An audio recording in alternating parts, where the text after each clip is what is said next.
Mankind has accomplished many things, great achievements, but somehow never a perfect League of Legends pick'em. People have been close. People have almost gotten it done. But this time, it will be different. I'm going to lay out the perfect pick'em. And now, the only choice you need to make is, will you copy or will you fail? We obviously infiltrate the rats right away. Get in there, make them feel shameful for their very poor performing pick'ems. Let's jump into the picks. No more fluff. If you want to join the Goblin Engineering one, the YamatoCannon one, then the link is in the description below. My picks. Let's begin. 3-0 undefeated. Easy peasy. Genji always go undefeated. It will be a disadvantage, but we don't care. This is all about the pick'ems in the first place. Why do I say a disadvantage? Because most teams that do go 3-0, they have to wait for a very long time and then, they kind of run it down in grief. 3-1, we keep it simple here. HLE. We slam that one in. Very important to keep in mind, guys. There's only 7 LCK/LPL teams. So one team is going to make it through the close call. And that team for me is going to be G2. It's as if the World Championship has been designed to let one non-Chinese, non-Korean team make it all the way in with that last spot, which will bring hope to the region. Ooh. And now, of course, for the rest of the teams that are going to advance, we keep it simple. We slot in a couple of LPL teams. Billy, boom. Top Esports. Yes, top esports, that top esports, the one that you are scared of.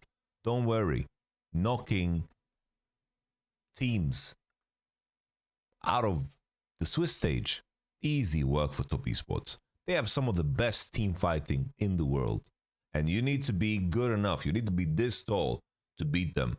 They might have terrible macro and terrible fight setup, but damn, they know how to swing. It's the equivalent of like a UFC fighter that has very good hands, but just doesn't know any jiu-jitsu, any wrestling. That is the equivalent of macro in League of Legends. The Korean teams might be able to dismantle them, but keep in mind, top esports will have 3 chances to make it through. And I think that's easy work. We sprinkle in some BDD action, some KT mother flipping rollster.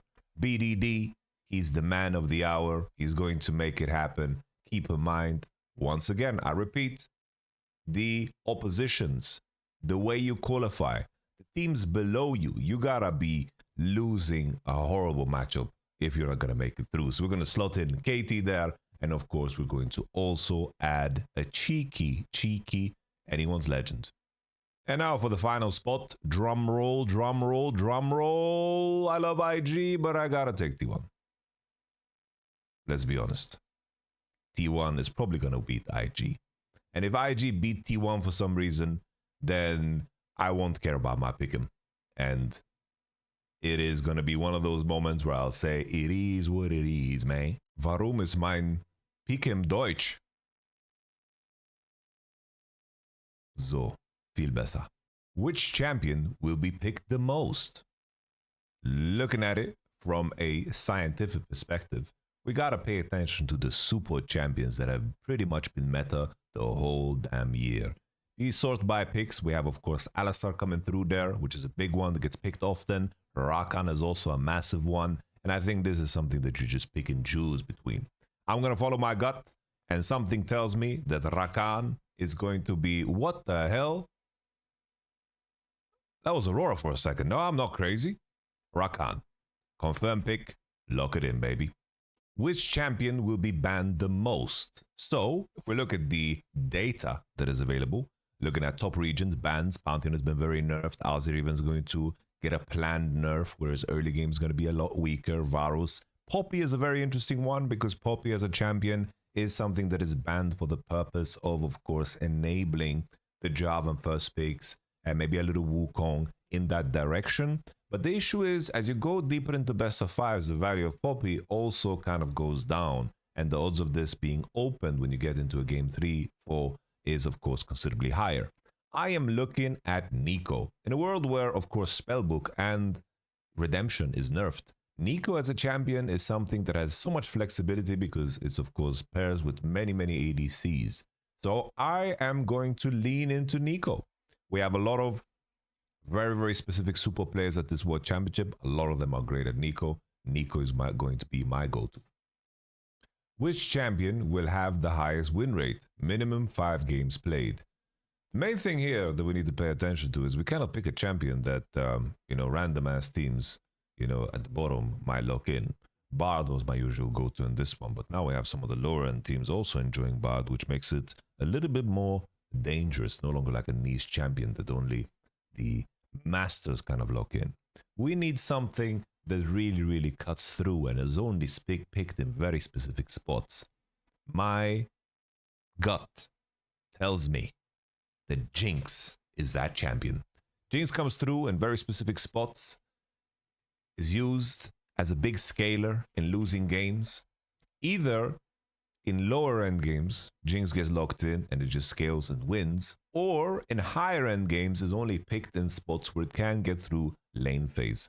And I think Jinx is going to have a relatively low play rate, but when it's picked, I do think it's going to be big. So I'm putting a lot of trust on the teams here. Which champion will have the lowest win rate? I am going to go for Victor. Partially because I kind of want to manifest it, because I hope that any team that picks Victor will lose. But also because I think the itemization currently is looking rough. I don't think Victor can keep up in the game. And I do think it's a champion that players will fall back on. So I do think that we're going to have a couple of games played of this champion. And I do think it's going to be a loser. Once again, we're just following the arcane route here. Which champion will have the most kills? So we're looking for something that is deadly and also something that is picked a lot. I'm thinking right away, Kai'Sa. She has an execute built into, of course, her passive, meaning that she does more damage depending on missing health. I think that you can go for Yunara here too, maybe, but I do think just in general, Kai'Sa will be picked more often. I think that's just the go-to. So Kai'Sa is my champion. Which pro will have the highest KDA?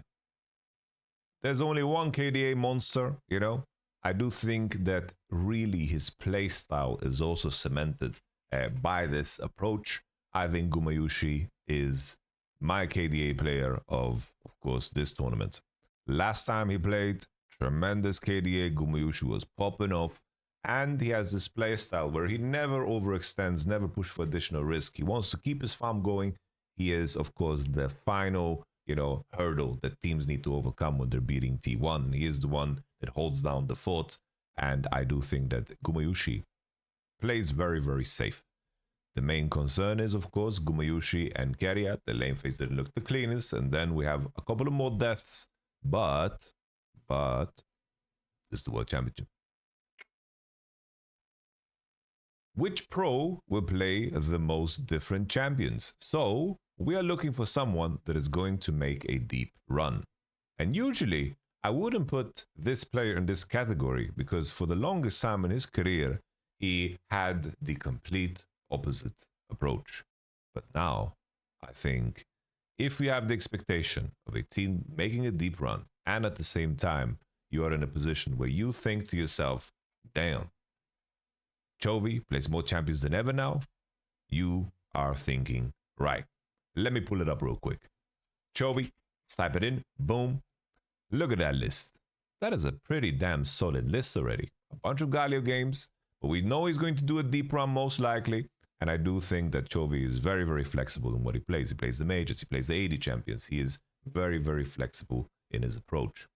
Currently, the other roles just don't have the same level of flexibility. You take a look at Canyon here, you take a look at Owner, you take a look at, for example, Gumayusi. I feel like everything is going to be relatively similar through and through. And I do think that there's a clear hierarchy in, of course, these positions. While I do think that mid lane needs to be a lot more flexible in its approach. Even as I showed this, though, Ruler actually has more champions played.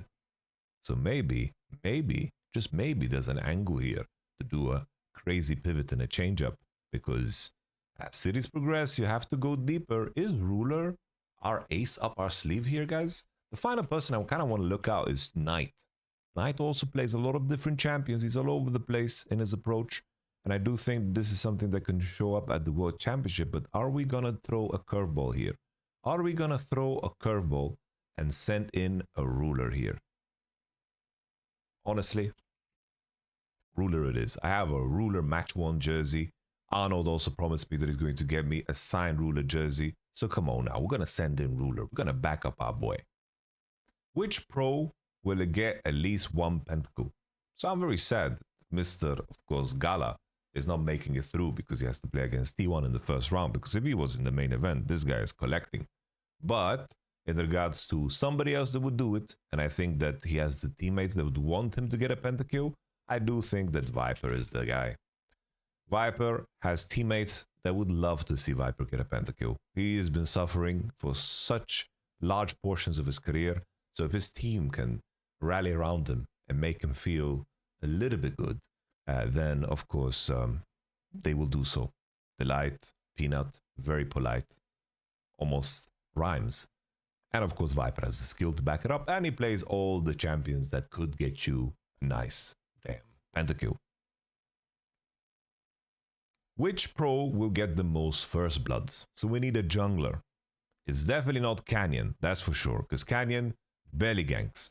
Level 3 ganking has been the meta, and there are 3 junglers that are the best at it. We have Tarzane, we have, of course, Owner, the Boneless, and we have, of course, finally, Kanavi. And in my mind, this has to come down to who, plain and simple, has the odds of making the deepest run. I cannot put Canyon here, so I'm going to put Owner. I think Owner, in his level 3 gank style, gets fed and plays a lot of junglers that like to get busy. If you just look at his playoffs run, he was level 3 ganking almost every damn game, and I do think that he finds clever invade angles to get that first blood going. I could consider Tarzan here, could consider Kanavi here, but I have to, of course, measure how deep the run will be, and I do think that on average T1 should make it further, and at the same time Owner has another series under his belt, which is of course really nice for this. Which pro will get the most kills in a single game? Paze is not at this event because he is playing Asia Mid Invitational. We need an ADC once again here. I am not bold enough to put the mid laners down, but we need somebody playing Zeri, Kaiser, all those fun champions. Maybe, you know, Gumayushi on a really good Jhin game or a Caitlyn game could qualify there, but I'm kind of following with the same line of logic. I do think that when Viper is strong, he gets fed and he keeps killing and he keeps getting funneled because he's so damn reliable. And I think based on the team makeup, how Alive should, you know, set up Viper for success. Which team will kill the most Elder Dragons? Same logic. I think the safest option here is whichever team you think is going to make it deep. Genji is going to be my go-to. I think, plain and simple, Genji, slam them in there. Which team will have the most Baron steals? You know, T1 seems like the obvious one, and sometimes it's not that deep. I have cooked myself so many damn times, I'm not gonna let it happen again. So we're gonna send in T1. Which team will win the shortest game duration? Let's do some research real quick. We are pulling up the pools of teams, and we want to see the matchup of a dangerous team like Top Esports versus, for example, one of the Brazil seeds or 100 Thieves. So let's take a look at the main event. Let's take a look at the pools. We have, of course, Bilibili slamming against one of these guys. I think Bilibili is a team that can win very, very fast. Genji can win very fast too. But you only get to do that in one round. Bilibili could play against a play-in team. So that is, of course, not the most comfortable. Genji have no odds of running into, of course, T1. But...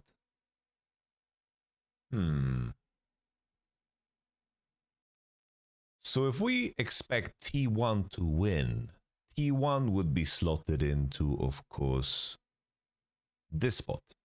And then we have Top Esports there too. And then finally, we have a situation where, of course, Pool 2 will be KT because they're the highest seed. So it depends on who wins. And whoever wins is going to push one of these teams then into the Pool 2. Honestly, I think a team like Bilibili and Top Esports have higher chances of running into bad teams. And I think on that virtue alone, I am considering the LPL team. But the beauty of Genji is that they can smoke you and roll you up into a blunt, even if you're one of the better teams. So maybe Genji just gives us a better spread here.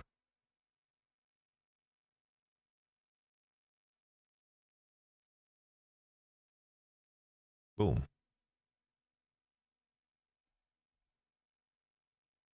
Which team will get the most kills? Now, this is a unique one, right? Because you kind of want to have a team that is capable of going 3-2 and has very, very bloody games. In my mind, I'm looking at top esports and Bilibili, even though I think semifinals is very, very ambitious for them already, depending on the draw. The odds are is that they're going to have a lot of games, and I do think that that part matters. Which team will get the most kills? I think in the Swiss format, they will play a couple of more games and their games tend to be really, really damn bloody. So I'm going to just send in Bilibili here. Which team will play the most unique champions? Well, Genji will go far, and at the same time, Genji just have the deepest champion pool in every position, besides probably like support, which is a freak named Keria. So, you know, tough luck, but Duro's up there because he plays ranges and he plays melees and he has a mean blitzcrank and all that jazz. Can even play Pike. Genji is an easy lock in here. How many pentakills will there be? I am going with 2. Keep in mind, no players this time. I think 2 is a reasonable number considering the volume of games that we might have, of course, at the World Championship. Look, I'm going to go with 2 here. Usually I'll go 3+, but let's go with 2. How many Baron steals will there be? Let's take a look at the options. I think between 3 and 5 is rational. Worlds is condensed, is smaller. How many reverse sweeps will there be in the World's knockout stage out of 7 total BO5s? I think 0. Reverse sweeps are incredibly rare. So I'm going to just assume they're not going to happen. Next, we have how many unique champions will be picked? Ooh, spicy. Very, very spicy. Fearless at the World Championship. How many champions are being played in the meta currently? If we just make that assessment, more or less. I don't even know if there's a good way to count. We are scrolling. Here, maybe this is a decent cutoff point. Honestly, if I saw more than 100 unique champions, I think that's a pretty damn big demand. I think 0 to 99. I know it's fearless, but keep in mind, a lot of games are BO1s and then best of 3s. And then BO5s, and there was only 7 of them. There's not that much volume. And I do think there's going to be a lot of crossover. So I'm going to go 0 to 99. Will Teemo be picked? No. True, I believe in Scout's code. Honestly, even reading that tilts me because of how Scout is playing nowadays. So false, never. Confirm pick. And there you have it, ladies and gentlemen. That is the perfect pick'em. You know what to do, copy it. If not, join the community, prove to everybody that you're better. We're going to have, of course, check-ins. Check the description down below. I'll catch you guys on the next one. Peace.